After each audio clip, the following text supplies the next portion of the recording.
Before we start, if you enjoy the story, please leave a like and check if you're subscribed. The cold arrived before consciousness.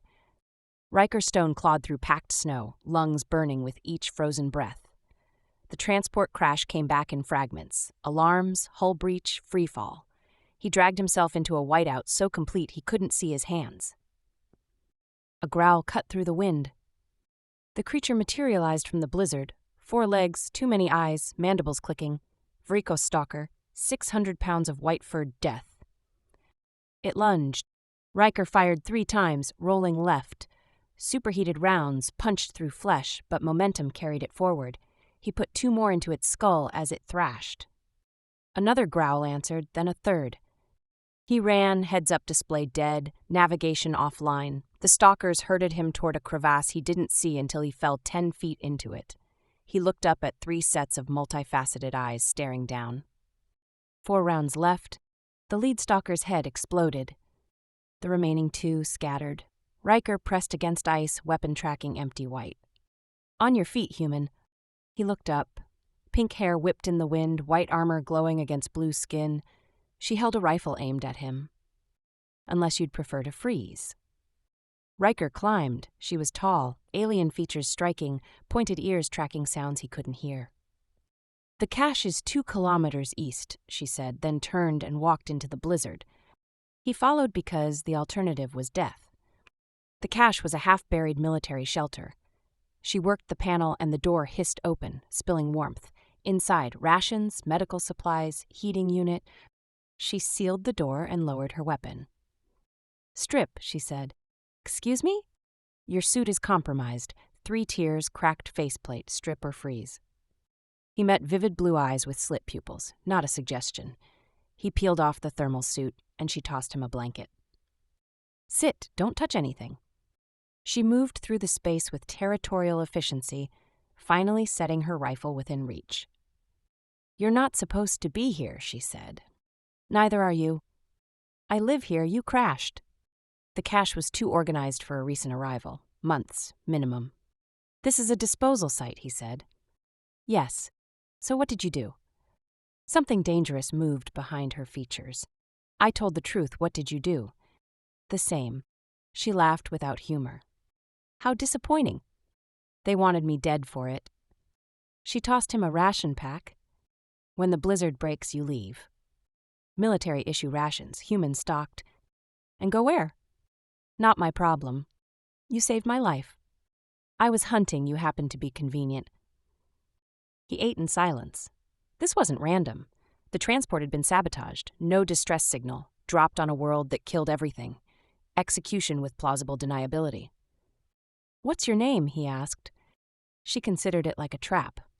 Alira. Riker Stone, Earth Forward Command, 3rd Battalion.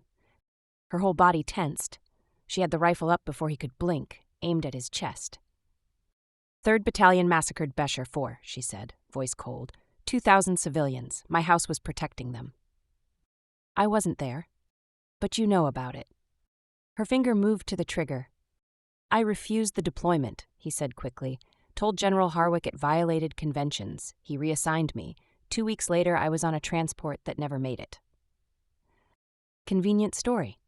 Check my records if you survive. Harwick wanted Besher as a message. I called it murder. That's why I'm here. Her eyes searched his face. Give me one reason not to kill you. Because whoever dumped us both here thinks we're already dead. Let's prove them wrong. The heating unit hummed. Outside, the blizzard hammered the walls. 2 exiles stared across the space between species, between blood neither had spilled, but both carried. Alira lowered her rifle. When the storm breaks, you leave. She returned to her corner, hand on the weapon. Riker closed his eyes, knowing sleep wouldn't come. He'd survived the crash, the stalkers, the cold. Now the woman who had every reason to want him dead. When he woke, she was checking equipment. Storm's breaking. You're serious. Deadly.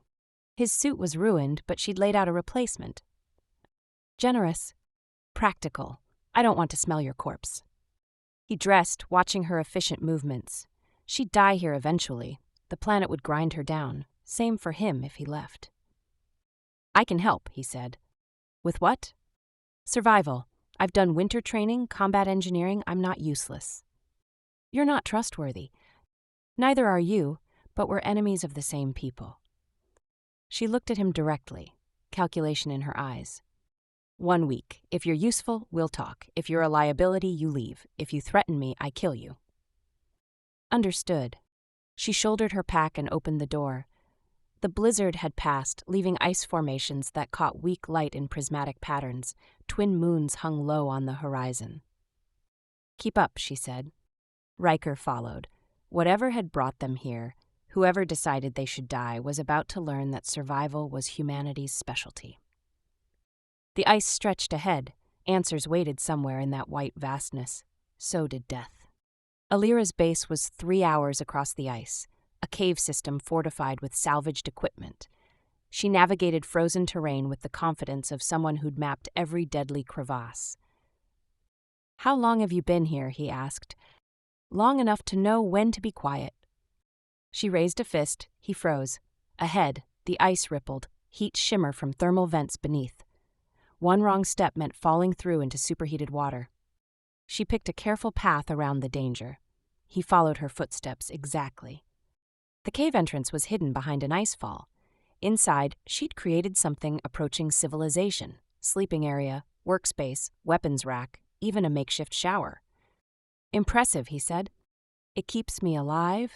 She unsealed her armor. The white plating had hidden curves that were unmistakably feminine despite alien features. She caught his look, and her expression hardened.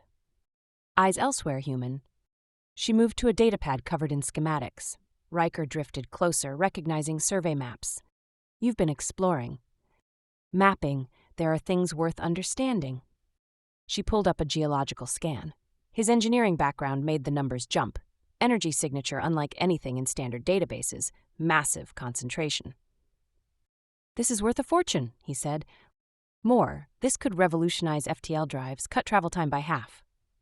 And you found it exiled to a death world. She closed the datapad. You have combat engineering experience? 5 years, hostile environment operations. Can you repair a long-range transmitter? His pulse quickened. Communication meant escape.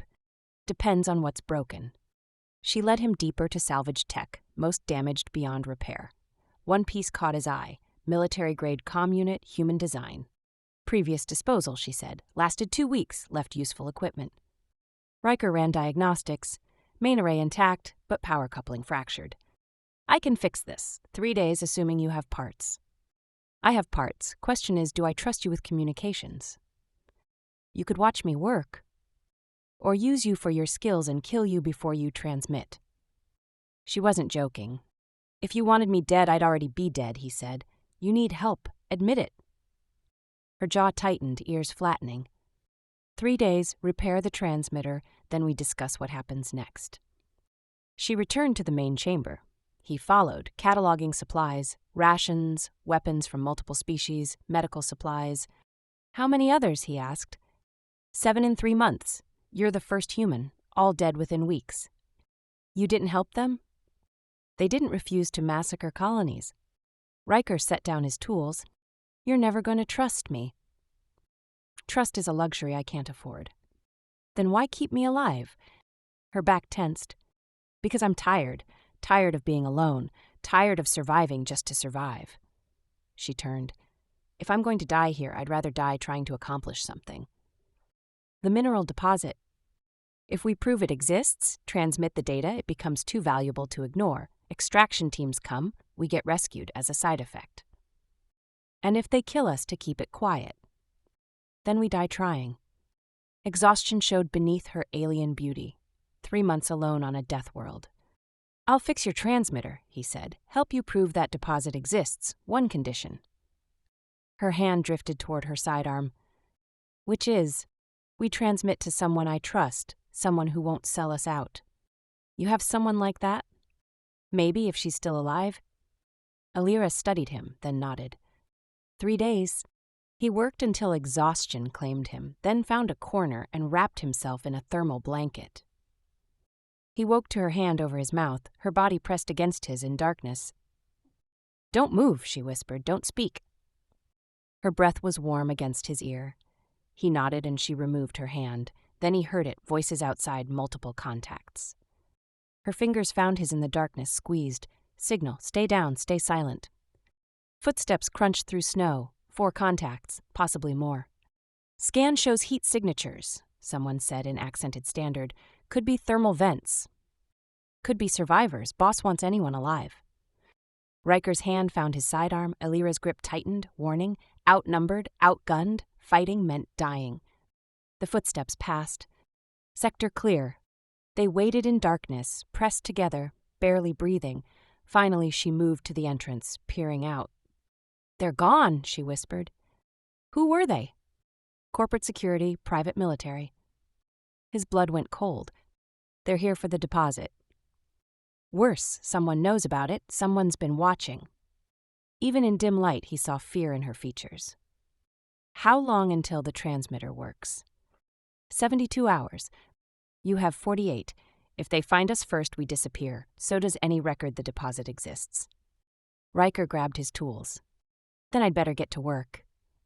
Dawn came gray. Illyra stood watch while he worked. The repair required precision. One mistake and the unit would fry. "Tell me about Besher 4, she said. He didn't look up.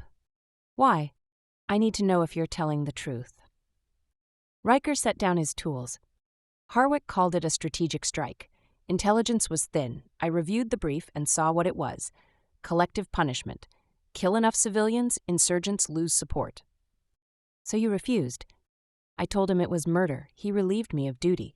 2 weeks later, arrested on fabricated charges, put on a transport that never arrived." "They wanted you dead." "I knew too much, filed reports, documented everything. If I disappeared, the reports did too." Illyra was quiet. "My brother Velios ordered similar operations. Our house controlled trade routes through Besher. He wanted compliance through fear. I found evidence. Civilian massacres, fabricated intelligence. When I threatened to expose it, he had me exiled." "Your own brother." "Family means nothing when profit is at stake." Riker returned to his work. Something had shifted. Shared betrayal, shared purpose. By midday, he'd replaced the power coupling and begun calibrating the array. Illyra brought rations, watched him work. "You're good at this." "Had good teachers. Impressive credentials for someone they wanted dead." "That's why they wanted me dead, too competent to discredit." She handed him a component before he asked. Her fingers brushed his, and neither pulled away immediately. "You're not what I expected," she said. "What did you expect?" "A human soldier, brutal, efficient, unthinking." "And instead?" "Someone who thinks too much, like me." Her smile was slight but genuine. Something in his chest tightened. "We should test the array," he said. She nodded, stepping back. He powered up the unit. Lights flickered, stabilized, green across all systems. "Works. Basic functions. Long-range transmission needs more power than we can generate. We'll need something bigger." "Like what?" "Like whatever those contractors are using. They'll have a base camp, generators." Her expression hardened. "You're suggesting we infiltrate a hostile camp and steal their power." "We don't have another option." She moved to the entrance, staring out at frozen wasteland, shoulders tense, ears flat. "This is insane." "Probably. We'll die. Maybe." She turned back, something fierce in her eyes. "When do we leave?" "Tonight." They spent the afternoon preparing weapons, thermal gear, approach vectors, 2 soldiers planning an operation, except one was human and one decidedly not. As evening approached, Illyra sealed her armor. "If this goes wrong..." "But if it does..." She hesitated, something vulnerable crossing her features. "I'm glad you crashed here. Even if we die tomorrow, these days were better than dying alone." Riker crossed the space between them, close enough to see subtle patterns in her blue skin, the way her pupils contracted. "We're not going to die," he said. "You can't promise that." "No, but I can promise I'll do everything to get us both off this planet alive." She held his gaze, then nodded. "Then let's go." They stepped into frozen night. Twin moons cast pale light, and in the distance, the faint glow of the corporate base marked their destination. 2 exiles against a mercenary force. two people the galaxy tried to erase. The ice crunched beneath their boots. Ahead, answers and danger waited. The corporate base sat in a depression between ice ridges, prefabricated structures, perimeter lights, generator hum audible at distance. Riker counted 8 guards on rotation, maybe 12 more inside. 20 against 2, Alira whispered. I've faced worse odds. Liar.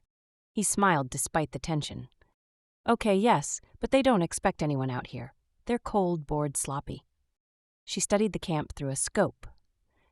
Main generator is center structure. We'll need 15 minutes to tap it and transmit. Then we create a diversion. Riker pulled a thermal charge from his pack, salvaged from the crash. Enough to make them think their fuel depot is exploding. And when they realize it's fake, we'll already be transmitting. She looked at him, moonlight catching the blue of her skin. This is still insane. Absolutely. Let's do it. They moved down the ridge, staying low. Riker placed the charge near the fuel depot, set the timer for 10 minutes. They circled to the generator structure. Alira picked the lock. Where did you learn that? He whispered. Noble education includes many useful skills. Inside, the generator thrummed. Riker pulled out the transmitter, began connecting leads. 5 minutes, Alira said, watching the entrance. The charge detonated, alarms screamed, guards rushed past their position. Power's flowing, Riker said, starting transmission. Data began uploading, geological scans, mineral composition, coordinates, everything needed to prove the deposit existed. 30%. Alira tensed. Someone's coming back. The door opened, a guard stepped in, weapon rising. Alira moved, disarmed him, struck his throat, dropped him in 3 seconds. 50%. More shouts outside. 70%. Weapons fire erupted. Rounds punched through walls. Alira returned fire, dropped 2 guards. Almost there. She reloaded. We need to go. Done. He yanked the leads free. Transmission complete, sent to Dr. Ishara Kente, independent journalist, old friend, someone who'd used the information. They ran. Rounds chased them into darkness. Riker felt one graze his shoulder, kept moving. Alira was ahead, pink hair streaming. They hit the ice ridge and slid down the far side. Pursuit followed, but fell back as they pushed deeper into terrain the contractors didn't know. An hour later, they collapsed in a crevasse, breathing hard. We did it, Alira said. We did. She started laughing, sharp, almost hysterical. He joined her, adrenaline and relief mixing. We're still going to die, she said. Probably, but now someone knows what's here. She leaned against him, exhausted. He felt the warmth of her body through armor, rapid pulse at her throat. His arm went around her shoulders. Yeah, thank you for not abandoning me. Where would I go? She pulled back enough to look at him, wariness replaced by something warmer. You could have tried to escape alone. That's not who I am. I know, that's why. She didn't finish. Instead, she kissed him. Her lips were warm despite the cold softer than expected. He froze for a heartbeat, then responded, his hand finding the back of her neck.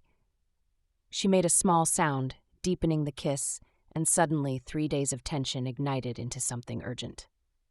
She pushed him back against ice, her body pressed along his. His hands found her waist. She broke the kiss, breathing hard. This is a terrible idea, she said. Absolutely. We barely know each other. True. We might die tomorrow. We might die tonight. She kissed him again, harder. His fingers found the seals on her armor, and she helped him, urgent and efficient. The white plating fell away piece by piece. Beneath, her skin was warm, the blue deepening to purple along her ribs. He traced the patterns. She gasped, arching into his touch. Your turn, she said. She stripped his gear with practiced efficiency. When they were skin to skin, she paused. You're so different. So are you. Does it bother you?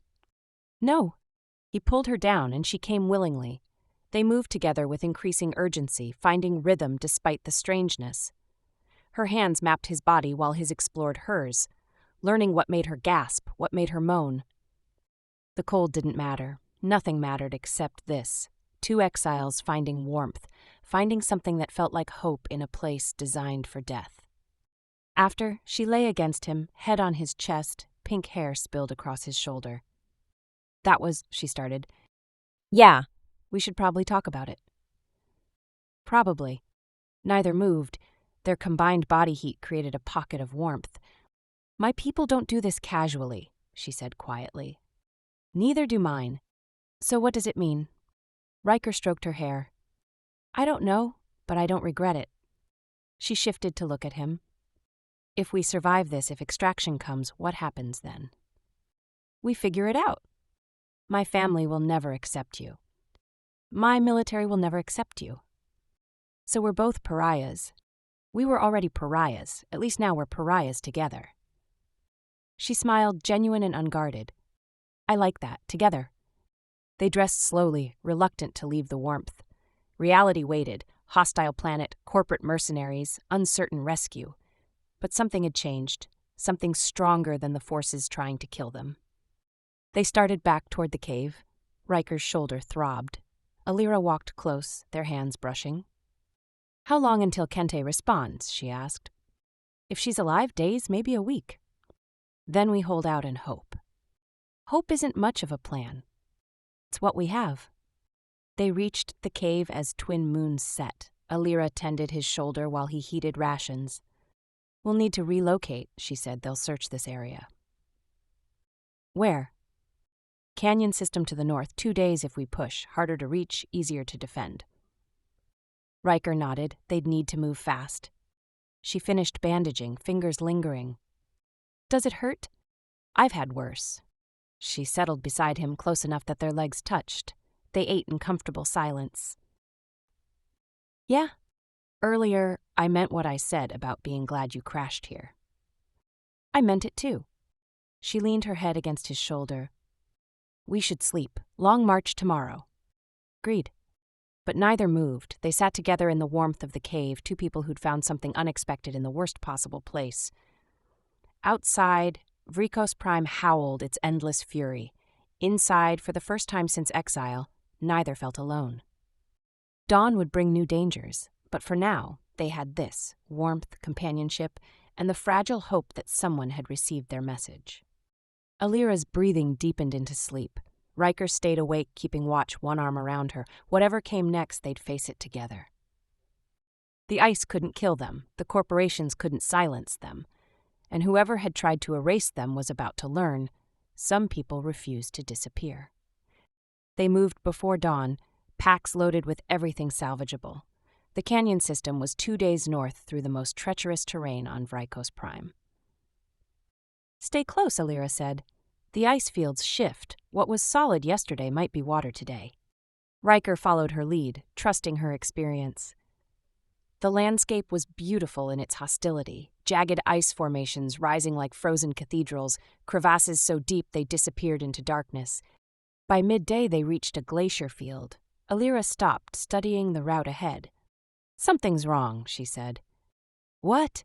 It's too quiet, no wind, no stalkers, nothing. Riker scanned the horizon. She was right, the usual howl of Vrikos Prime had gone silent. Then he saw movement, multiple shapes emerging from behind ice formations, not stalkers, people, armed. Contact, he said. They dove behind cover as weapons fire erupted, rounds shattered ice around them. They tracked us, Alira said. How many? At least a dozen. More than they could fight. Riker assessed options, all bad. The glacier field offered limited cover, and they were pinned. We need to move, he said. Where? He pointed to a massive ice bridge spanning a crevasse 50 meters away. Across. They'll have to funnel to follow. That bridge could collapse. Better than dying here. They ran. Rounds chased them, kicking up ice fragments. Riker felt one slam into his pack, nearly knocked him down. Alira was faster, her alien physiology giving her an edge. They hit the bridge. It groaned under their weight, ancient ice protesting. Halfway across, Riker heard it, the deep crack that meant structural failure. Faster. They sprinted. Behind them, mercenaries reached the bridge. It held for 3 of them, then gave way with a sound like thunder. Men screamed as they fell into darkness. Riker and Alira made it to the far side, collapsed behind cover. The remaining mercenaries on the other side held position, unwilling to risk another collapse. That won't stop them long, Alira said. Don't need long, just need distance. They pushed deeper into the canyon system. The terrain grew more vertical, requiring climbing. Alira moved with natural grace. Riker struggled, his injured shoulder protesting. She noticed, came back to help. Here, she said, offering her hand. He took it, let her pull him up. Their eyes met for a moment, and despite the danger, she smiled. Don't slow down on me now. Wouldn't dream of it. They climbed for hours. Pursuit grew distant, then disappeared entirely. By evening, they reached a canyon that cut deep into the ice, walls so high the sky was a narrow strip above. This is it, Alira said. Defensible, one entrance, thermal vents for heat. They set up camp in a natural alcove. Riker rigged proximity alarms while Alira prepared rations. The routine felt domestic, almost normal. How's your shoulder, she asked. Sore. The bandage kept the round from doing real damage. She moved to check it anyway, unwrapping the dressing. Her fingers were gentle, professional. You're lucky. Another inch and it would have shattered bone. Story of my life, lucky. Is that what you call crash landing on a death world? I call it lucky because I found you. She paused, meeting his eyes. Smooth talk for a soldier. I'm serious. I know, that's what worries me. She rewrapped his shoulder but didn't move away. Riker reached up, touched her face. The blue skin was soft, warm. What worries you? He asked. That I'm starting to care, that this feels like something real, and we're still probably going to die here. Or we survive. Kente gets the data, sends help, and we get off this rock. And then what? My brother will hunt me across the galaxy. Your general will want you dead. We'll never be safe. Then we stay dangerous. She laughed, but there was pain in it. You make it sound simple. It is simple. We stay alive. We stay together. Everything else is details. She leaned into his touch. You're either very brave or very stupid. Can it be both? She kissed him, slow and deep. His hands found her waist, pulled her closer. She straddled him, and he felt the heat of her through their clothes. We should rest, she said against his mouth. Probably. Save our strength. Good idea. Neither moved. She kissed him again, harder this time, and he responded with equal hunger. They'd nearly died today. Tomorrow might bring death again, but right now, they were alive and together, and that was enough. She broke away, breathing hard. Tomorrow, she said, when we're safe, when we have time. Tomorrow, he agreed. She settled against him, head on his good shoulder. He wrapped his arms around her, feeling the steady rhythm of her breathing. Riker? Yeah? If we die tomorrow. We won't. But if we do, I want you to know these few days have been the best of my life, even with the death and the cold and the running, because I wasn't alone. He tightened his hold on her. You won't be alone, not anymore, I promise.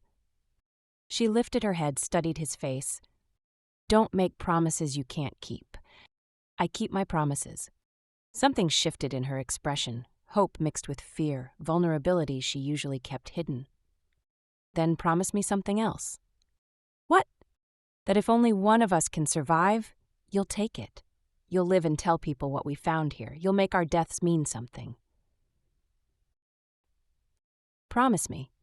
He wanted to refuse, to say they'd both survive, or neither would. But he saw the determination in her eyes and knew she'd ask the same of herself. I promise, but only if you promise the same. Deal. They sealed it with a kiss, gentle this time, almost reverent. Then she settled back against him, and exhaustion finally claimed them both. Riker woke to proximity alarm screaming. Alira was already up, weapon ready. They found us, she said. He grabbed his rifle. The narrow canyon entrance funneled their pursuers into a kill zone, but there were too many. How long can we hold? He asked. Long enough. For what? She pointed up. High above, barely visible against the sky, a ship descended through atmosphere. Not corporate, not military, independent registry. Kente, Riker breathed. She came. The mercenaries saw it too, pushed harder. Riker and Alira fell back deeper into the canyon, firing to slow pursuit. The ship grew closer, its landing thrusters melting ice into steam. It touched down 50 meters away. The ramp dropped. "Go!" Riker shouted. They ran. Rounds chased them. Alira stumbled, and he caught her, practically carried her the last distance.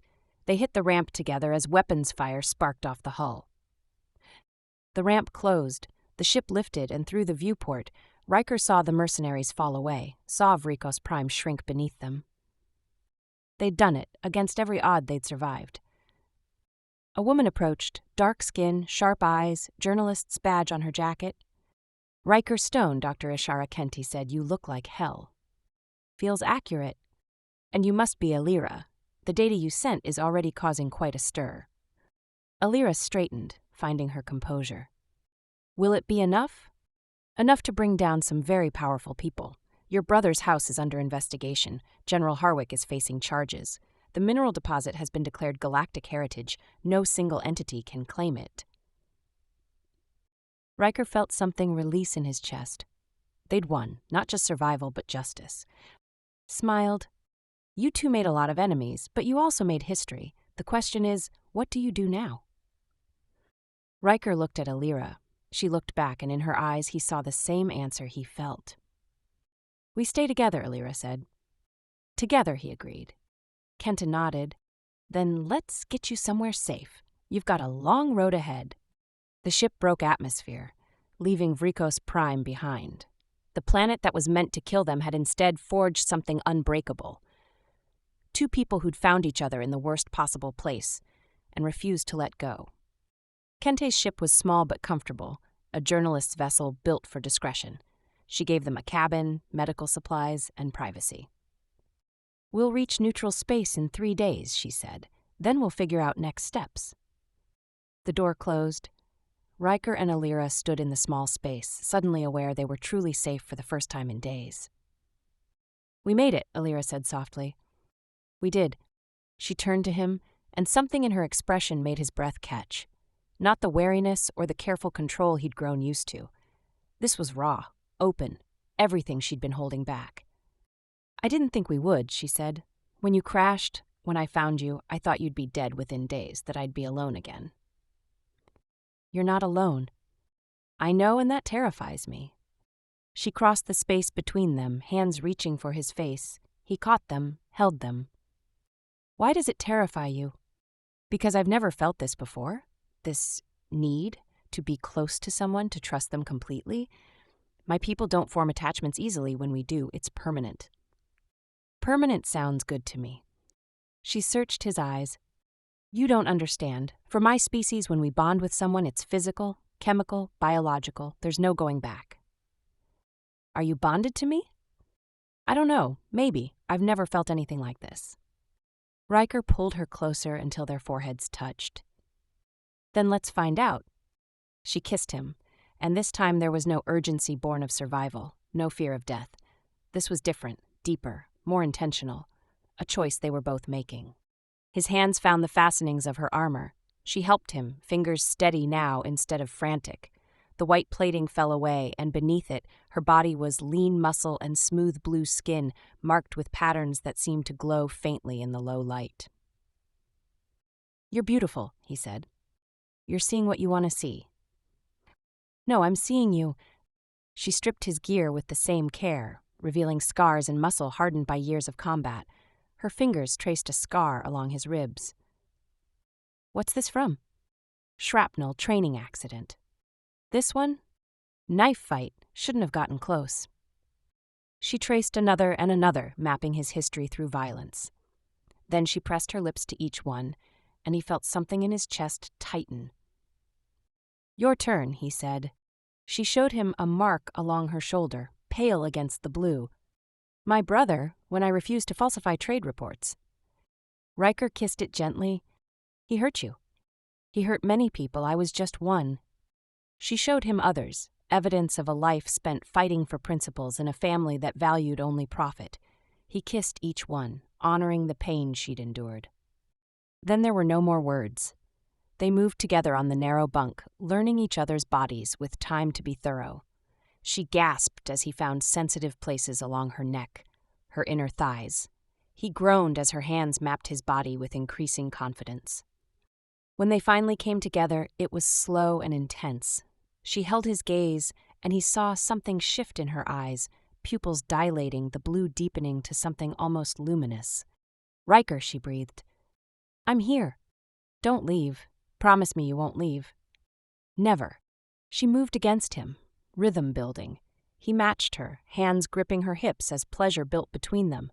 When she climaxed, her whole body arched, and he felt something, a pulse of sensation that wasn't entirely his own, as if their nervous systems had briefly connected.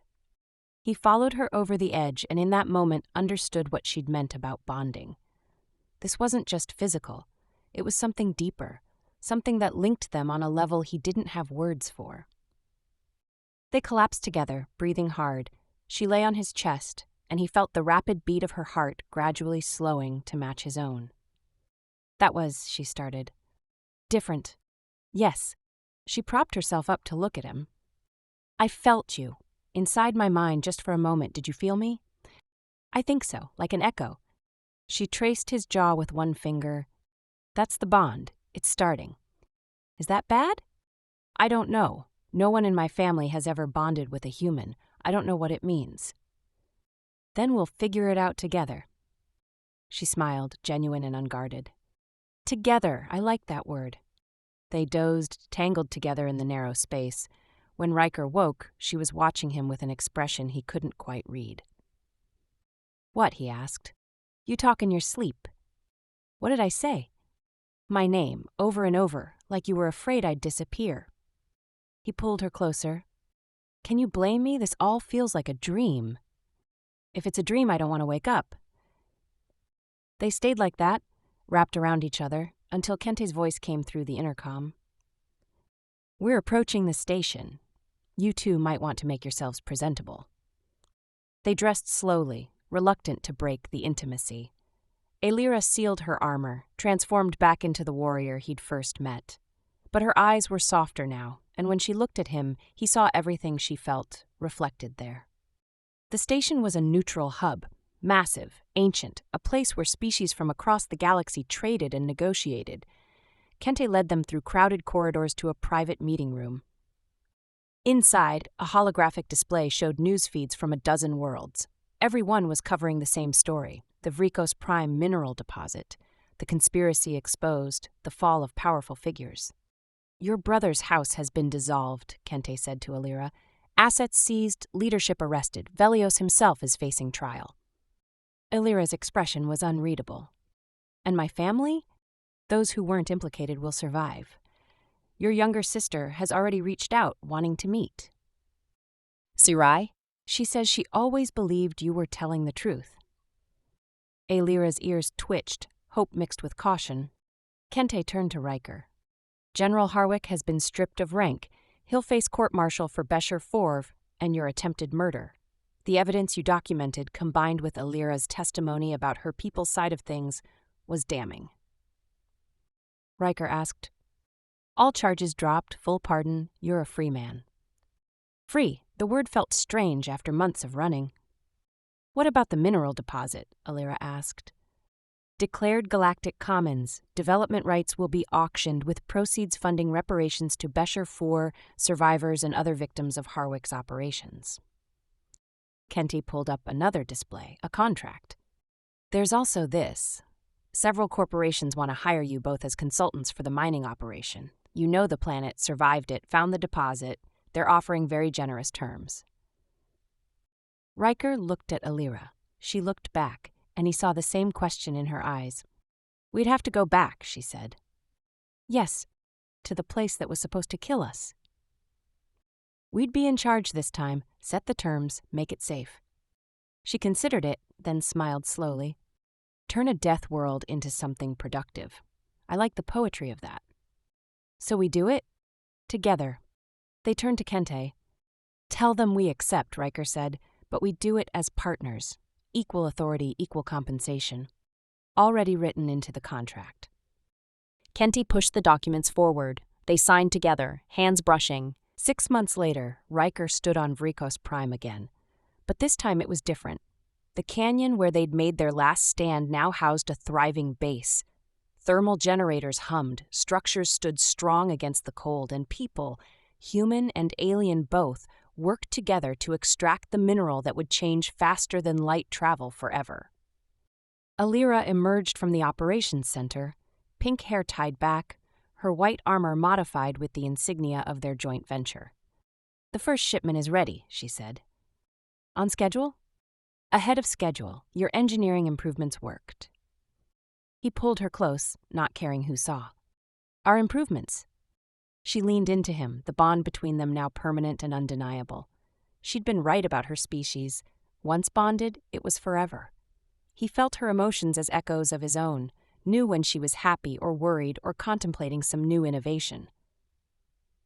"Do you regret it?" she asked quietly, "being bonded to me?" "Not for a second. Even though it means you'll never quite be fully human again? Even though you can feel my emotions, my thoughts?" "Especially because of that." She turned in his arms, looked up at him. "I love you, Riker Stone. I love you too." They kissed as snow fell around them, as twin moons rose over the ice fields.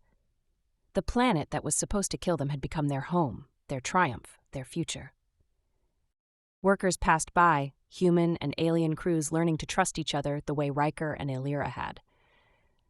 The base grew daily, and with it a new model of cooperation, proof that even enemies could become partners when forced to face the same challenges. "What do you think comes next?" Alira asked. "More work, more challenges, more idiots trying to take what we built." "Sounds exhausting." "Sounds perfect." She laughed, and the sound carried across the ice. They'd been sentenced to die on a forbidden world. Instead, they'd found each other, exposed corruption that spanned species, and turned a death sentence into an empire of their own making.